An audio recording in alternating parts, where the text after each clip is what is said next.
Before we dive into the mysteries of medieval acoustics, make sure to subscribe to the Global War Archive.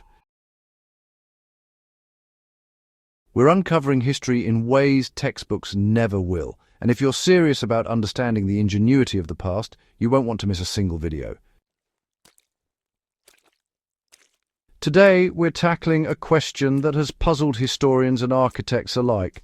How did medieval builders, with no modern technology, construct cathedrals where sound travelled perfectly, without echoes drowning out the choir or sermons?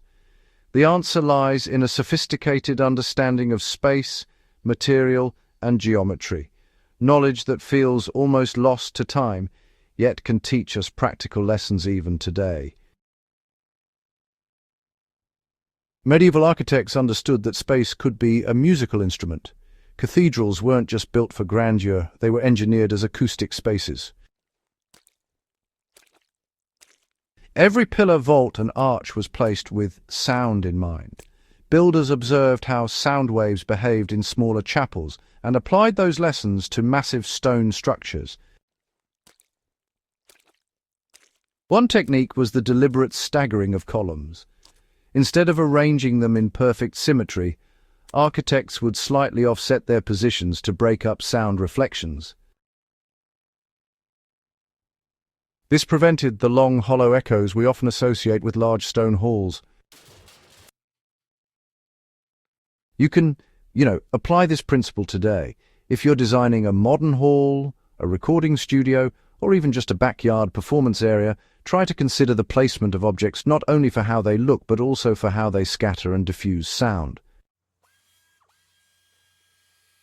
The medieval approach was, pretty intuitive, relying on trial, observation, and iteration over many decades. Yet it's actually surprisingly effective, even when compared with modern acoustic modeling. The choice of materials truly shaped the cathedral's voice. Stone might seem rigid and unforgiving at first, but medieval architects managed to manipulate its acoustic properties with remarkable precision. Different types of stone, from limestone to sandstone, absorb and reflect sound differently. Some cathedrals even incorporated wooden elements behind screens or panels to absorb high frequencies, softening the resonance of chants and organ notes. For anyone restoring old buildings or constructing new spaces with minimal echo, studying these material choices offers a valuable blueprint. Mixing reflective surfaces with carefully placed absorptive materials can, drastically reduce reverberation without any need for electronic intervention. You could, for instance, replicate this in survivalist shelters or underground bunkers where voice clarity and alert signals really do matter. Geometry dictated how sound traveled through massive interiors. The vaulted ceilings and curved arches of Gothic cathedrals weren't just visually striking, they actually acted as sound directors. Barrel vaults and ribbed ceilings guided sound along predetermined paths, focusing it toward congregants without distortion. Even subtle angles mattered. Too steep and sound scattered chaotically, too shallow and it pooled into muddy echoes. If you're experimenting with room acoustics, take a cue from these architects. By observing where sound naturally converges or dissipates in a space, you can adjust ceiling shapes, wall angles, or even furniture placement to enhance clarity. It's, a hands-on lesson in physics that medieval builders applied without formulas, relying solely on observation and practical trial. You might expect that echo-free design required precise measurements or instruments, but medieval architects had neither. Instead, they used scale models, water, and even song. Small-scale models of cathedrals were sometimes tested with clappers or musical instruments to identify problematic echoes. Some records suggest that organists or choir members would actually perform in sections of the under-construction cathedral, and, master builders would adjust angles and materials in response. This trial and error methodology is, well, still applicable today. Whether you're testing a hall, a theatre, or even a survivalist communications shelter, using small-scale models or temporary setups can reveal acoustic flaws before you commit to permanent construction. The medieval approach really emphasizes observation, iteration, and adaptability, skills that are just as relevant for modern engineers as they were for Gothic masons.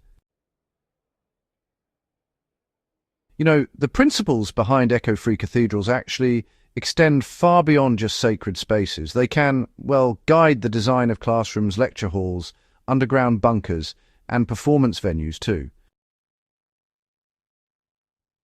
Even if you're mainly a history enthusiast, understanding how sound interacts with space can really enrich your appreciation of architectural strategy, resource management, and, honestly, human ingenuity. Medieval builders were, in effect, solving complex physics problems with nothing but stone, wood, and keen human observation. Solid proof that thoughtful design can, overcome technological limitations. You can, experiment in your own home or workspace by studying the layout and materials of historical structures. Try moving furniture, adding absorptive surfaces, or even creating mini-vaults with everyday objects to see how sound behaves. Finally, appreciating how cathedrals achieved echo-free acoustics gives you a deeper insight into medieval life. Worshippers weren't just impressed by grandeur, they experienced clarity of sound that reinforced the message, the ceremony, and the sacred atmosphere.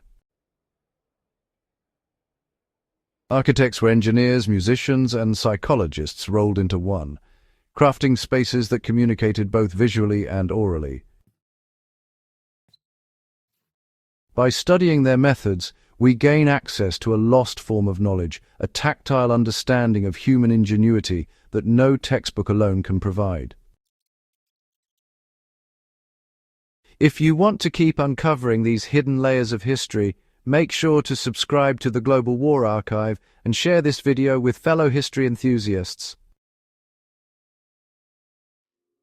We're building a community that values depth, curiosity, and practical knowledge from the past.